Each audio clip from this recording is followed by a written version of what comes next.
Hey guys, it's Alexis Knight, your guide through true crime and all that chaos. Today, we're not in the courtroom though. Here, this is Headline Lies. This podcast where we stop, breathe, and look at the headlines that went viral, but just didn't happen the way you were told they did. You've probably felt it too, this low grade tension all the time, like you're constantly on alert. Are you feeling that out there? It's everywhere, and it's not your fault. It's because the news isn't just telling you what happened anymore. It's all bait, it's all hooks, getting clicks. And half the time, it's not even true. I mean, really. And that's where I come in with this podcast that I do twice a week about headline lies, what's going on out there, what we're being told, and what's actually going on. I'm here to cut through all that panic and remind you that you still can trust your gut and facts. Remember those? Well, let's get into it. Let's start with this first headline about the cop that wasn't missing. Okay? You ever scroll past something and feel your stomach drop? Happens all the time. And that happened to a lot of people last week when a post started making the rounds on Facebook.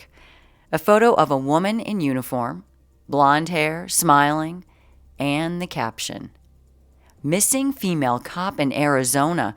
Please help us find Officer Katie Cunningham. Last seen in Buckeye." It's simple. It's direct. It's instantly shareable. And being concerned citizens, of course, we share things like this. And people flooded the comments. Prayers for her safe return. I live nearby. I'll keep an eye out. This world is getting worse. I mean, those are just a few of the comments and tone. I mean, this thing hit hard because she looked like someone you might know. And this thing had urgency.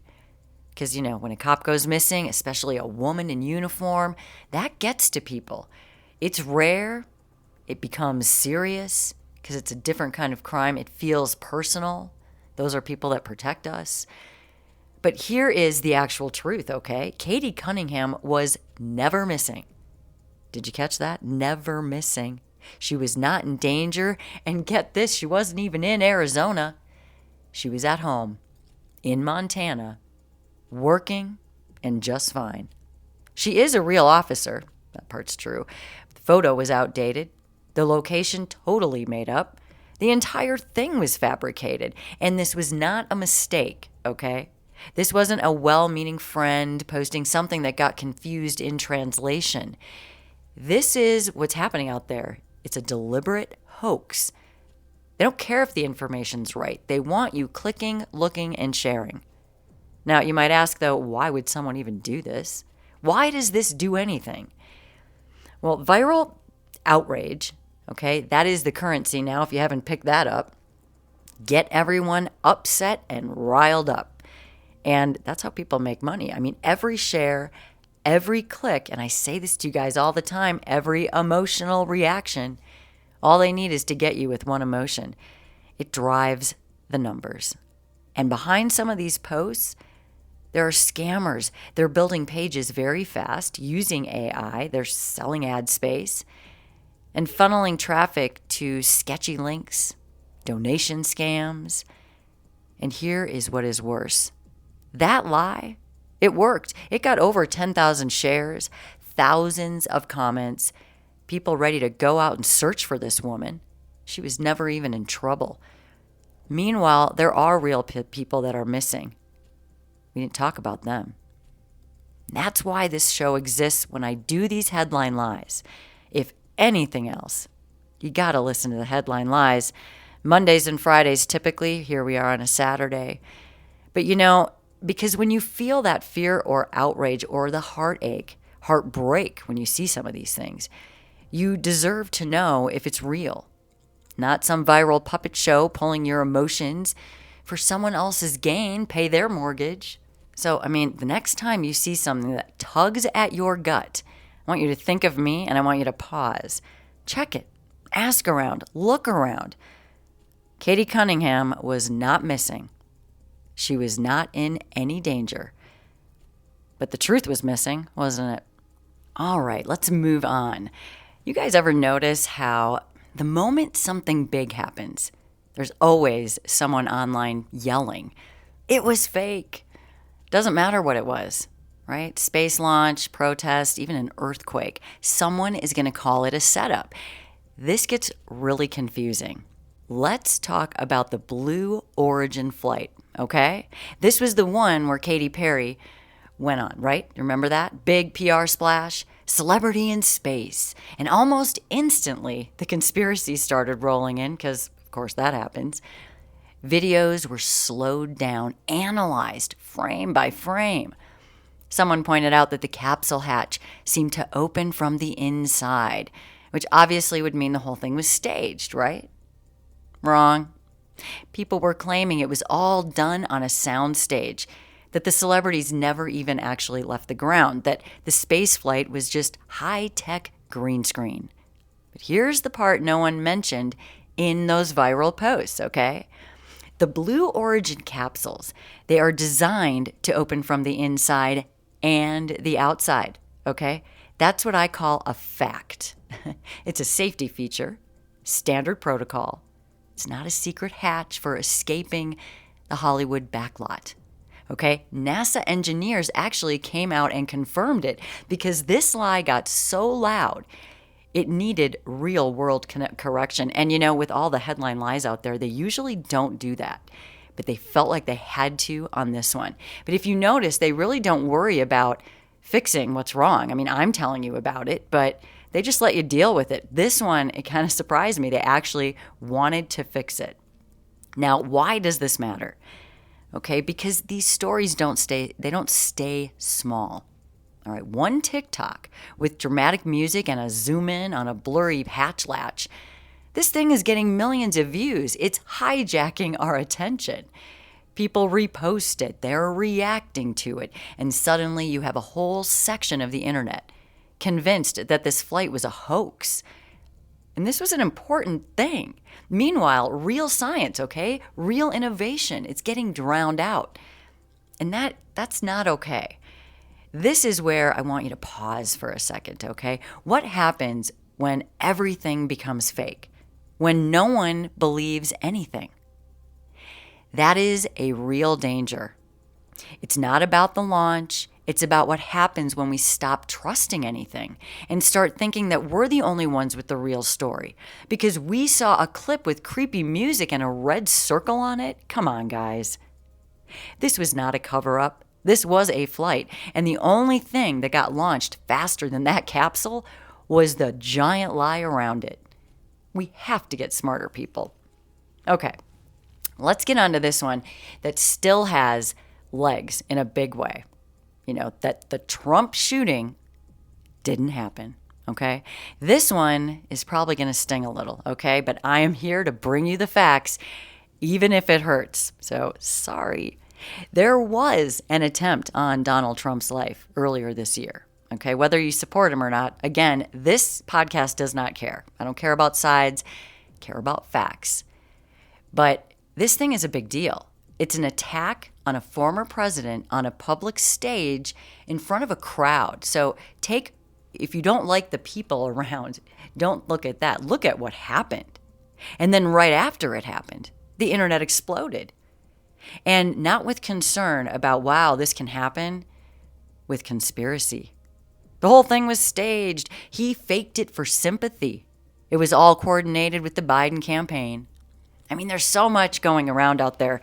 I can see how this stuff can happen, but it is dangerous to focus on, hey, someone staged this, when in real life and with the facts, this actually happened. They were able to pull this off, and that should scare all of us. I mean, some even claim that the blood was fake, that the shooter was planted, that the chaos was part of a re-election stunt. And let's be crystal clear. There is zero evidence for any of that. This is a dangerous thing to have going around. We allowed a shooter to get a shot off at a former president. I mean, that's just not okay. A lot of public was around. We need to do better. The shooter was caught. The bullet trajectory was real. The chaos, the danger, the panic in that moment, all of it was real. I mean, real people were screaming. They were ducking, diving for cover, scared for their lives. The former president had to be rushed off stage. Again, whether you care about him or not or like him at all, that's a scary thing to have happen when us, the public, were around, and we don't need our president shot, whether you like him or not. But there were live feeds, multiple angles, eyewitness accounts. But you would never know that if you only followed all the viral videos that went out, that are still out with dramatic captions and blurry zoom-ins. This is the pattern. Are you picking up on it yet? It's out there every day. The bigger the story, the faster the lie shows up. I mean, not because people are evil, all right? It's because control feels safer than chaos. Believing something is staged makes it easier to digest. I mean, we don't want to believe that that was possible, right? It is easier, and it makes us feel better that that was fake. That can't happen.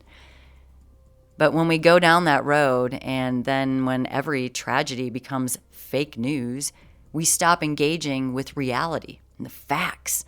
And when we stop engaging with reality, that's when even bigger bad things happen. This shooting wasn't a stunt. It was real. It was terrifying. And the people who spread the lie, they did not calm anyone down. They fed the fire, really. And that's why I'm here. I'm not here to tell you who to vote for. I really just don't care. But I am here to tell you when you're being lied to. All right, moving on. You know what's worse than a lie? A funny lie, because it spreads even faster. Let me take you to the one about J.D. Vance. You might have seen it. Sounded wild. There was this passage from his memoir, Hillbilly Elegy, where he supposedly confessed to doing something extremely inappropriate with a couch as a kid. Like, shockingly weird, okay? People were screenshotting it, commenting, quoting it like it was gospel. Even big accounts jumped in on this one. Can't believe he put this in a book. How did his editor let this through? Caused complete chaos. The problem is, it's not in the book, and it never was. The entire passage, it's completely fabricated. Can you believe that? Never printed, never published, entirely made up. It was originally posted as a joke, like a fake, over-the-top quote someone wrote to make fun of him. But the joke lost its label, and the internet ran with it like it was real. It's total chaos. We are wasting our time and our brain cells with fake headlines, guys. This is what happens when people stop checking sources. That fake quote ended up shaping how people saw this guy. They were mocking him, discrediting the memoir, the entire book, laughing at something that never even happened. I mean, I don't know about you, but if that had happened to me, and I was now mocking this person, but then I found out it wasn't true, I would feel like an asshole. To myself. I can't even check out if it's true first. Come on. And look, not here to defend J.D. Vance. I can't say that enough. It's not political, okay? This is about something way more basic. The truth. The truth matters. Because if you believe that fake couch story, what else are you believing without question? That's what I mean. Where is our energy and attention going? And what happens to the real scandals, the real corruption, the real injustice, when we are all too busy laughing at memes and reposting fake quotes from books we never even read? I mean, that's the problem. We're acting like ignorant idiots. We're drowning in noise, and the lies don't even have to be clever anymore. We just take it. They just have to sound like something someone might say, and we're all in. I mean, we commit. We're taking this thing, sharing it, making comments. I mean, it's insane. That couch story was a total lie, but the damage it did was very real. It was very real. And, we have to think, what if that happened to us? What if I spent time writing a memoir and then someone lied about it and it just discredited all of my work that maybe took years?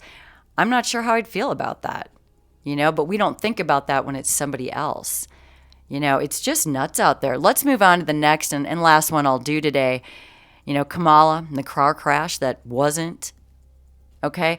This next one feels straight out of a courtroom drama, except that it never happened. A video started making the rounds not that long ago, and it looked legit. It sounded serious. It claimed that Kamala Harris had been involved in a hit and run in 2011. I mean, this thing even had grainy footage, a dramatic voiceover, and of course, the comment section was on fire, right? People saying she should be in jail. They were calling for investigations, demanding resignations. But I'm going to stop you right there, because that video was made by AI. The footage was fake. The details were fake. The voiceover was completely fabricated. Kamala Harris was never involved in a 2011 hit and run. No record, no police report, no news coverage, no victim. There's nothing, guys. It was a manufactured story from scratch, a fully fictional piece of content, all designed to look real enough to make people react before they question it. Anybody noticing the pattern? Anyone? Now here's the scary part, okay? It worked like so many others. This wasn't just a wild theory on a fringe website. This thing looked polished. It was very slick, looked legit, like something you'd see on the news. But it was all built on nothing. Just ones and zeros arranged by an AI machine that doesn't care about the truth, doesn't care about you. It's doing what it's told. It's outputting. And you know what else doesn't care? The share button.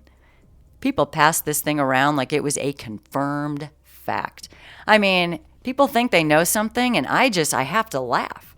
No one's even checking as they spread their truth if it's even true. But that is what outrage does. It causes the reaction and skips the fact checking. Don't fall for it. So here's the truth. Kamala Harris did not hit anyone with her car. She did not flee a scene. This whole thing, this wasn't a scandal. This was a test. And a lot of people failed it. Deep fakes, AI voiceovers, synthetic media. You have to know it's all out there, and it's really getting harder to spot. And that means that we all have to get better, faster at spotting the red flags. We cannot immediately react to these headlines anymore. I mean, they're being pumped out by AI machines all day, every day. Eventually, those posts are going to take over anything that is real, and honestly, that could be happening right now. And I mean, if you're not careful, you're going to end up believing things that were never even filmed by a human being. We can't count on videos anymore either, guys. But there it is. I gave you 5 headlines, 5 lies. And one thing they all have in common. Each one of them worked, and it's only 5. I only gave you 5. There's so many. And they worked not because they're smart, not even because they're convincing. They're working because we're living in a time where outrage travels faster than truth. We're making fools out of ourselves. And I get it. It's very exhausting. You see a headline, and before you can even think, your gut reacts. We're human beings. You can feel angry, scared, fired up. That is not a flaw. That is you being human. But they're also counting on that. This show is not here to tell you what to believe. The Headline Lies episodes. It's here to remind you to check before you carry someone else's lie. You ready to represent a major lie? Because that's what you're doing when you share without checking if it's true. And the second you do that, you're not just sharing a headline. You are helping rewrite reality, helping confuse others. You want to be a part of that? This is Headline Lies. I am Alexis Knight. I'll be back next week cutting through the noise so you don't have to. Until then, stay sharp, and I'll talk to you the next time.